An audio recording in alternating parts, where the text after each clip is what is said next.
Salam, salam kasih, damai dan sejahtera. Tuhan memberkati, menyertai dan melindungi. Salve. Mari kita mulai karya pelayanan, bimbingan, penyuluhan dan katekese kita dengan berdoa. Dalam nama Bapa dan Putra dan Roh Kudus. Amin. Allah Tritunggal yang Maha Kudus, kami bersyukur di hadirat-Mu karena karya agung-Mu menjadikan kami pribadi yang diberkati dalam Kristus Yesus. Kami menjadi murid-murid-Mu, menjadi saksi iman-Mu karena berkat Yesus Kristus yang wafat di kayu salib dan bangkit pada hari ketiga, dan memberikan kami Roh Kudus agar kami mampu percaya bahwa Engkaulah Tuhan dan Juru Selamat kami. Engkaulah yang memulai semua karya agung ini. Engkaulah yang menjadikan kami sehingga kami dapat menjadi berkat bagi sesama. Semua doa ini kami serahkan dengan perantaraan Tuhan kami Yesus Kristus yang hidup dan beraja kini dan sepanjang segala masa. Amin. Dalam nama Bapa dan Putra dan Roh Kudus. Amin. Bapak-bapak, saudara-saudara yang terkasih dalam Yesus Kristus, mari kita lanjutkan bimbingan, penyuluhan dan katekese kita dengan materi selanjutnya, roh dan salib. Kristus telah bangkit dan sinar kemuliaan rohnya menyinari seluruh alam semesta, menyucikan seluruh umat manusia dan pusat sinarnya dalam umat yang beriman kepadanya. Tetapi timbul pertanyaan, mengapa perubahan itu tidak tampak kepada kita? Nah, ini pertanyaan yang lumrah, yang lazim, yang biasa dipertanyakan kepada diri kita. Karena perubahan pada diri kita itu terkadang sirna atau hilang karena ketidaktulusan kita atau karena kedegilan hati kita. Karena iman yang diberikan oleh Tuhan Yesus kepada kita sia-siakan seperti mutiara, ya, yang masuk ke mulut babi atau masuk ke mulut anjing, ya. Tetapi kita ingat bacaan hari Minggu itu luar biasa, ya. Karena ya, makanan itu bukan untuk anjing tetapi untuk anak-anak, untuk bangsa Israel. Tetapi menurut perempuan Kanaan itu, ya, anjing juga makan dari remah-remah yang jatuh, ya, dari anak-anak. Jadi iman itu adalah sesuatu yang dianugerahkan oleh Allah. Tetapi mampukah kita menjawab? Dan mampukah kita, ya, menggunakan kekuatan yang diberikan Allah untuk berteriak-teriak? Jadi bacaan pada hari Minggu, ya, jika ada yang membaca atau mendengarkan misa hari Minggu pada waktu itu, bacaannya luar biasa tentang perempuan Kanaan yang sungguh percaya kepada Tuhan Yesus. Dia berteriak-teriak sehingga para muridnya meminta Yesus untuk menegur perempuan itu, dan akhirnya, ya, Yesus mengatakan, ya kan, tidak baik anjing atau, ya, tidak boleh anjing makan roti yang dihidangkan untuk anak-anak. Karena Yesus datang untuk orang Israel, ya. Tetapi karena perempuan Kanaan ini begitu besar belas kasihnya, ya, begitu besar belas kasih kepada anaknya apapun dilakukan. Karena dia tahu bahwa yang bisa menyembuhkan anaknya hanya Tuhan Yesus. Maka dia, ya, mengatakan, anjing pun makan dari roti yang jatuh dari remah-remah anak-anak. Luar biasa. Ini suatu tanda pernyataan di mana Allah, ya, berkenan untuk bangsa-bangsa lain selain bangsa Israel. Sebenarnya ini pernyataan yang luar biasa dari Yesus Kristus untuk mengatakan bangsa-bangsa lain itu mengharapkan kehadiran Allah yang sungguh Allah. Dialah Yesus Kristus Sang Mesias. Nah, tetapi timbul pertanyaan, mengapa perubahan itu tidak tampak kepada kita? Pada alam semesta tak tampak kepada kita suatu keadaan yang lain dari keadaan yang sebelumnya. Dunia ini tetap panah. Ya jelas, dunia ini tetap panah. Keadaan yang lain dari keadaan yang sebelumnya, dunia ini tetap fana, alam semesta tetap membawa penderitaan kepada kita, tidak kurang dari dulu. Beberapa pertemuan yang lalu saya katakan ya, bahwa sukacita ya, kemudian kebahagiaan dan penderitaan. Menderita untuk tidak berbuat dosa. Ya. Jadi salib itu adalah lambang penderitaan kita untuk tidak melakukan dosa. Karena dosa telah memutuskan hubungan kita dengan Allah. Maka satu-satunya jalan adalah melalui jalan salib Yesus Kristus. Bukan yang berteriak-teriak Tuhan yang akan diselamatkan, tapi yang melaksanakan kehendak Bapakku di surga. Ya. Jadi siapa ya, kita tahu ada bacaan tentang ya hari Senin itu tentang seorang muda yang kaya. Dia semua sudah lakukan, tapi apa kata Yesus? Juallah harta milikmu dan bagikanlah kepada orang miskin dan ikutlah aku. Ikutlah aku. Jadi bapak-bapak, saudara-saudara yang terkasih dalam Yesus Kristus, jelas di dunia ini penderitaan pasti terjadi. Bahkan Yesus Kristus, Sang Sabda, Sang Logos, Sang Firman, Allah, Roh Kudus, ya, Allah Tritunggal yang Maha Kudus yang menjadi manusia, dia mengalami penderitaan yang sama seperti manusia, tetapi tidak dalam hal dosa. Yesus telah mengalahkan dosa dan kematian. Ia telah menjadi penebus dosa-dosa kita. Bukan dosa-dosa kita saja, melainkan dosa seluruh dunia. Ingat, dosa seluruh dunia. Kita bisa baca dalam 1 Yohanes bab 2 ayat 2. Ya. Maka ada doa itu sebelum kita menyambut tubuh dan darah Kristus ya. Dan biasa dinyanyikan. Anak domba Allah yang menghapus dosa dunia, kasihanilah kami. Anak domba Allah yang menghapus dosa dunia, kasihanilah kami. Anak domba Allah yang menghapus dosa dunia, berilah kami damai. Jadi Yesus bukan hanya yang menghapus dosa-dosa kita, ya, melainkan dosa seluruh dunia. Namun pada umat manusia belum juga tampak suatu perubahan. Manusia tetap lemah, rapuh, gampang kena penyakit, dan hidupnya adalah perjalanan menuju kubur. Jadi hidup kita ini adalah perjalanan menuju kubur. Ya. Usia bukan bertambah, tetapi usia terus berkurang. Tetap tampak kepada kita permusuhan. Ya. Perkelahian, peperangan, penderitaan lahir dan batin. Ya. Nah, ini terjadi di muka bumi. Mengapa? Nah, karena penderitaan itu harus dialami oleh manusia. Sedangkan pada umat yang beriman tak berbeda nasibnya dengan umat manusia umumnya. Nah, ini umat beriman juga sama penderitaan yang seperti umat pada umumnya, umat manusia. Malahan penderitaan sering lebih besar dari pihak yang bermusuh. Penderitaan itu terjadi, kita bisa menyaksikan atau membaca atau ya melihat, mendengarkan kesaksian tentang para martir dan orang kudus. Mereka harus mengalami penderitaan yang begitu sangat luar biasa.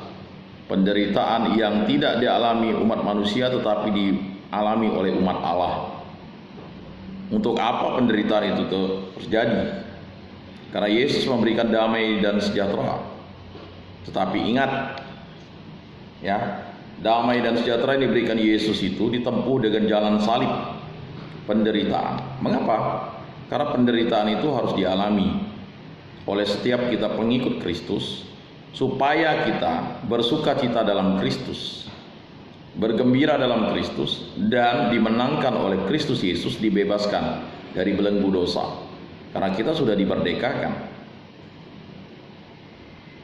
Nah, pun di dalam umat kelemahan daging tidak hilang dosa egoisme. Kelemahan daging, dosa egoisme. Di dalam pelayanan kita, di dalam pengurus gereja Rutan Okumene ini ada egoisme.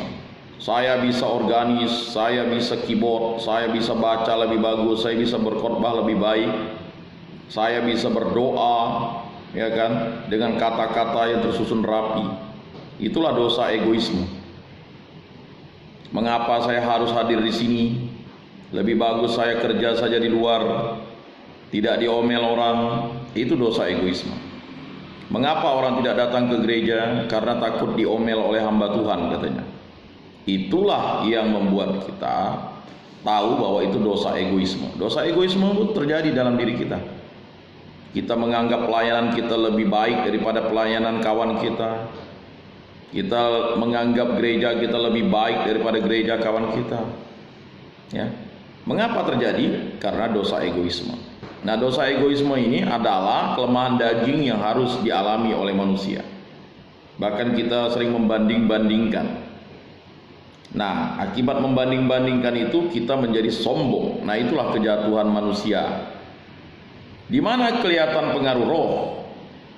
Maka jika ada yang bertanya bagaimana kita tahu Roh Kudus bekerja dan bekerja dalam diri kita, ada pertanyaan, di mana kelihatan pengaruh roh? Di mana tampak keadaan dalam roh? Santo Paulus menyebut pengkhotbahan salib Kristus. 1 Korintus 17-18. Betul juga, pertama-tama dikhotbahkan ialah yang bangkit, dan dengan kebangkitan iman kita jatuh atau berdiri. Nah, itu kita tinggal pilih, ya. Kebangunan, kebangkitan, ya kan, sama sebenarnya. Cuman istilahnya dicari-cari. Kebangunan rohani. Sebenarnya itu adalah kebangkitan rohani, kebangkitan iman. Ya. Kita jatuh atau berdiri. Terkadang pilihan-pilihan kita itu kita mudah cemburu, kecewa, bersedih. Nah, itu kita jatuh. Seharusnya kita tetap optimis dan bersemangat karena Kristus Yesus dan Roh Kuduslah yang memberikan kita kekuatan. Dialah Yesus Kristus, dialah Allah Bapa di surga itu. Dialah Allah Tritunggal yang Maha Kudus. Tetapi Yesus masuk kemuliaan dan kita turut dimuliakan melalui salib. Nah, ini. Jadi jalan kemuliaan itu adalah jalan salib. Jadi ada 14 perhentian jalan salib di sebelah kiri, kanan, belakang, bapak-bapak terkasih. Itu adalah sebagai suatu tanda bahwa jalan salib adalah jalan kemuliaan. Ya. Bagi orang yang tidak percaya kepada Yesus Kristus, jalan salib itu adalah jalan kebodohan. Tetapi bagi yang percaya, jalan salib itu adalah jalan kemuliaan. Jadi harus dipahami. Berbeda konteksnya. Berkoar-koar pun kita, kalau orang itu tidak memiliki iman akan Yesus Kristus, dia tidak akan mengerti tentang jalan salib Yesus Kristus. Ya. Dan bahkan Paulus sangat keras, ya, dalam mengatakan, sebab itu kami, ya, mengkhotbahkan Kristus yang disalibkan. Jadi Paulus itu mengatakan, kami mengkhotbahkan Kristus yang disalibkan. Wajar kalau ada orang-orang di luar Kristen itu tidak percaya dengan salib, karena memang mereka tidak akan percaya. Kalau kita orang Kristen itu wajib mengkhotbahkan Kristus yang disalibkan, ya, karena kemuliaan dan kita turut dimuliakan melalui salib. Biarpun menyinggung perasaan orang Yahudi yang tidak percaya dan dianggap sebagai tolol. Jadi orang Yahudi itu menganggap kita tolol. Bahkan orang Romawi itu mengolok-olok Yesus. Inilah raja orang Yahudi. Mengapa? Sebagai suatu lambang olok-olokan kepada kita. Ya. Jadi kami mengkhotbahkan Kristus yang disalibkan, biarpun menyinggung perasaan orang Yahudi yang tidak percaya dan dianggap sebagai tolol oleh orang kafir yang tidak percaya. Ya. Zaman akhir ini, zaman gereja adalah zaman salib Kristus. Banyak yang berpikir zaman akhir itu apa? Zaman akhir itu adalah zaman salib Kristus. Kemuliaan itu masih terselubung, kita hidup dalam iman. Kemuliaan itu akan menyata kelak ketika Kristus akan menampakkan kekuasaannya di hari Allah. Jadi kekuasaannya di hari Allah. Kapan hari Allah akan kita temui? Ketika kita mati. Ketika kita mati secara jasmani. Tapi kalau orang mati secara jasmani dan rohani, dia tidak akan berjumpa dengan Allah. Mengapa? Ya. Masuklah, rebutlah, berjuanglah untuk masuk ke pintu yang penuh sesak itu, karena jalan kebinasaan terbuka lebar. Hal itu berlaku pula bagi alam semesta. Sebab itu Santo Paulus menulis, aku yakin bahwa penderitaan zaman ini tidak seimbang dengan kemuliaan yang pernyataannya kita nanti-nantikan. Jadi memang tidak seimbang penderitaan dengan kemuliaan yang akan diberikan oleh Kristus Yesus kepada kita. Malahan alam ciptaan rindu benar akan saatnya ketika kemuliaan anak-anak Allah akan menyata. Jadi kita sebagai anak-anak Allah, siapa yang mengangkat kita sebagai anak-anak Allah? Kristus Yesus. Kita bisa menyebut Allah itu Bapa. Sekali lagi, kita bisa menyebut nama Allah itu Bapa. Orang Yahudi tidak boleh menyebut nama Allah itu Bapa. Mengapa? Dia hanya bisa menyebut nama Allah itu YHWH, Yahweh, Elohim, Adonai. Kalau kita bisa menyebut nama Allah itu Bapa, karena Kristus Yesus.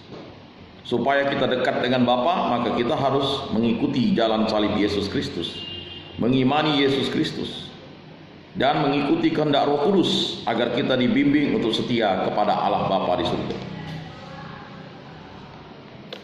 Sebab seluruh alam ciptaan ini menderita dalam suatu keadaan yang sia-sia. Kata pengkhotbah, semuanya sia-sia. Penderitaan ini sia-sia. Kalau tanpa Yesus Kristus, semua penderitaan itu sia-sia.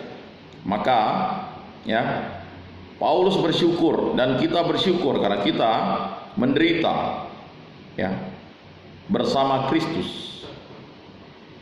Bukan berdasar kehendaknya sendiri, melainkan berdasarkan Dia manusia yang telah membuangkannya ke dalam keadaan itu. Jadi penderitaan yang bapak-bapak alami, yang semua kita alami itu adalah kesia-siaan yang kita lalui karena kesalahan, kehilapan, kedosaan kita. Dosa egoisme, tidak mau mendengarkan nasihat-nasihat yang baik. Contoh yang pertama, nasihat yang baik itu yang selalu, cukupkanlah dirimu dengan gajimu. Mau berapa miliar gajinya, kalau dia tidak cukup-cukup, ya tidak cukup gitu. Kan selalu doa itu, berilah kami makanan secukupnya, berilah kami rezeki pada hari ini. Give me food and bread. Doa Bapa kami itu luar biasa. Kesulitan sehari janganlah dipikirkan untuk esok hari lagi. Jadi kita ini sudah dipelihara oleh Allah. Tetapi pemeliharaan Allah itu harus kita jawab dengan pekerjaan kita. Kita bekerja dengan baik, bukan bekerja dengan mencuri, korupsi, atau merampok, atau menipu, atau mendustai.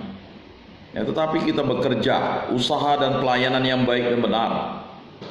Duit rohani, D itu doa dan firman, U-nya usaha dan pelayanan yang baik dan benar. Adakah usaha dan pelayanan yang tidak baik? Ada. Menipu orang, mencelakai orang, mendustai orang, merusak kebahagiaan orang, menodai orang, merusak kebahagiaan orang, macam-macam. Maka usaha dan pelayanan yang baik dan benar itu harus dilakukan oleh kita sebagai anak-anak Allah. Doa dan firman itu wajib dan mutlak. Seorang Kristiani itu kalau dia tidak berdoa dan tidak membaca atau mendengarkan firman Tuhan, dia rugi. Kata Santo Hieronymus, tidak mau membaca kitab suci berarti tidak mau mengenal Allah. Jadi kalau kita sudah malas baca kitab suci, kita tidak mau dekat dengan Allah, tidak mau mengenal Allah. Nah itu bapak-bapak yang terkasih. Selain dengan usaha dan pelayanan yang baik dan benar, harus iman dan takwa kepada Allah Tritunggal yang Maha Kudus. Iman dan takwa. Iman sudah diberikan oleh Allah dan kita bertakwa kepada Allah Tritunggal yang Maha Kudus. Nah, T-nya adalah tabah dan setia, mengikuti jalan salib Yesus Kristus. Tabah dan setia. Jadi indikator-indikator itulah yang membuat kita menjadi orang Kristen yang sejati.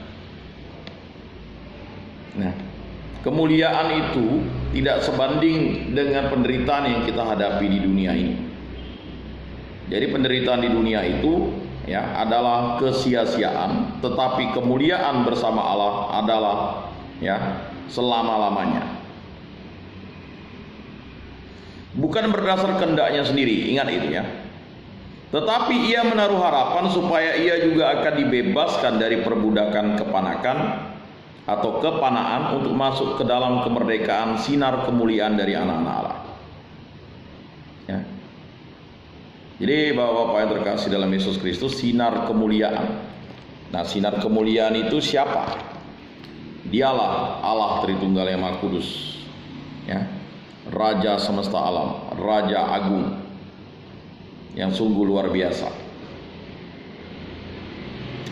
Nah, Bapak, saudara-saudara yang terkasih dalam Yesus Kristus, ya, kita mengetahui dengan pasti seluruh alam ciptaan ini sampai hari ini mengerang dan menderita sakit beranak. Jadi seluruh alam ciptaan itu mengerang untuk sakit beranak. Roma 8 ayat 18 sampai 22. Jadi keadaan yang mulia yang berasal dari Roh Kristus yang menyinari alam semesta ini belum menyata. Mengapa belum menyata? Karena dunia harus menderita akibat ulah dosa manusia. Makanya ya, pendamaian antara Allah dan manusia itu adalah Yesus Kristus. Jalan untuk sampai kepada Allah itu melalui Yesus Kristus. Ya. Tidak ada nama di kolong langit ini selain nama Yesus yang dapat menghantar kita ke Allah Bapa di surga. Bukan yang berteriak-teriak Tuhan yang akan diselamatkan, tapi yang melaksanakan kehendak Bapakku di surga. Maka ya, keadaan sarkis, keadaan daging yang ada padanya berdasarkan dosa manusia masih ada padanya. Maka ia rindu akan keadaan murni, pembebasan dari keadaan sarkis supaya akan menyata langit baru dan bumi baru. Wahyu 21 ayat 1 dan 2 dan surat Petrus 3 ayat 13. Jadi langit bumi dan bumi yang baru itu sudah diberikan Yesus Kristus pada zaman akhir ini. Pada zaman permulaan itu adalah zaman penciptaan. Ya, di mana Allah memilih manusia yang disebut Adam, bukan dinamai Adam ya. Manusia itu menurut kata Ibrani itu adalah Adam. Jadi ya, dan memberikan pasangannya Hawa. Ya. Manusia itu sendiri yang memberikan nama pasangannya itu Hawa. Itu zaman ya, permulaan. Berikutnya itu adalah di mana zaman ya, setelah cukup lama zaman itu permulaan, kita tahu dalam kitab suci diceritakan seorang yang benar yaitu Nuh. Di situ adalah zaman di mana Allah ya berjanji kepada Nuh tidak akan memusnahkan makhluk manusia lagi ya, tetapi anak-anak Nuh ya, artinya 8 orang itu, Nuh istrinya, Sem, Ham, Yafet dan istri-istrinya ya, itu diberikan kekuasaan mutlak untuk tinggal di muka bumi yang rapuh ini. Terus berjalan sampai Nuh ya kan, tapi manusia masih degil dan tegar tengkuk. Kepercayaan yang dianut manusia waktu itu adalah kepercayaan yang sifatnya ya tidak menyembah Tuhan Allah. Tetapi mulailah ya proses yang namanya ya, di mana Allah menetapkan pilihannya kepada Abram, seorang dari tanah Ur Kasdim ya kan, di daerah Mesopotamia, Irak sekarang, untuk pergi mendengarkan perintahnya ya. Jadi seorang yang benar yang namanya Abram, dan akhirnya dia dibaptis Allah, berubah namanya Abraham, bapak orang beriman. Ibrahim ya sama ya. Lalu Sarai menjadi Sarah, kan begitu. Mengapa ada perubahan nama? Perubahan nama itu adalah kehendak Allah, roh Allah yang merubah nama mereka, karena mereka bukan lagi menjadi makhluk jasmani saja, tetapi menjadi makhluk rohani yang melaksanakan kehendak Allah Bapa di surga.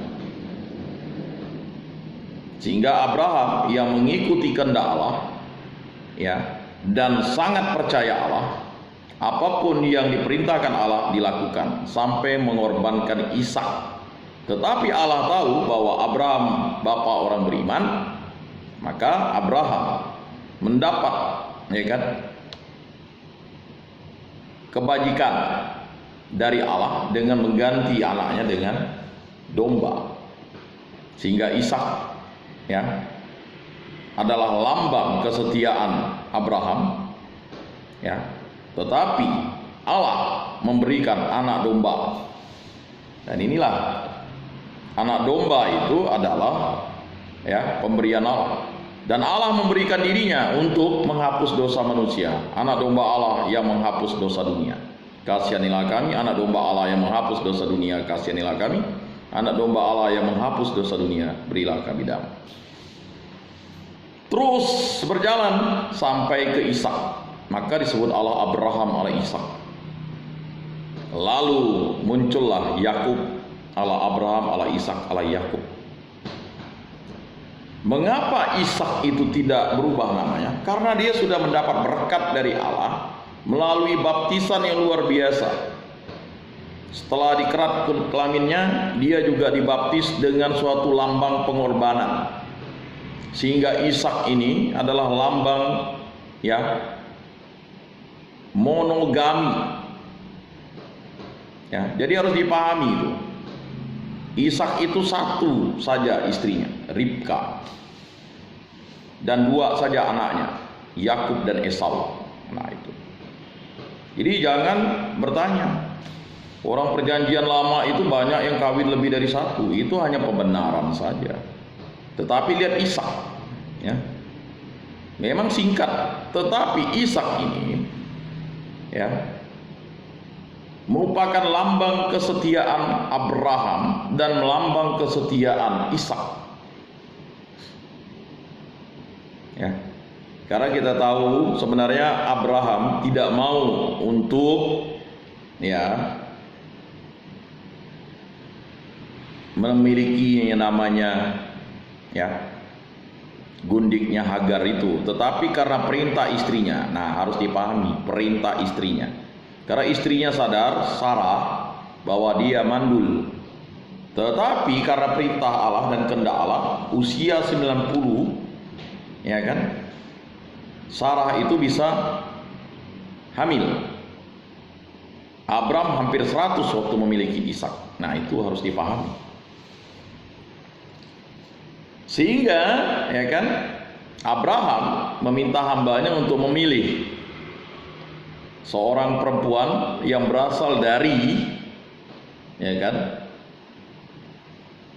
ya, kerabat Ribka. Nah, Laban ini kan kalau dicari-cari, ya kan, abangnya Ribka kan, Laban. Jadi Yakub panggilnya Pak Tua kan. Nah, sehingga Ishak mendapat, ya, istri, ya kan, Ribka, karena perjalanan, ya, Abraham itu meminta hamba yang mencari Ribka, sehingga, ya, Ribka menyuruh Yakub untuk pergi ke Laban, kan begitu. Dan akhirnya, ya, di situ dalam proses perjalanan itu, yang kita tahu bahwa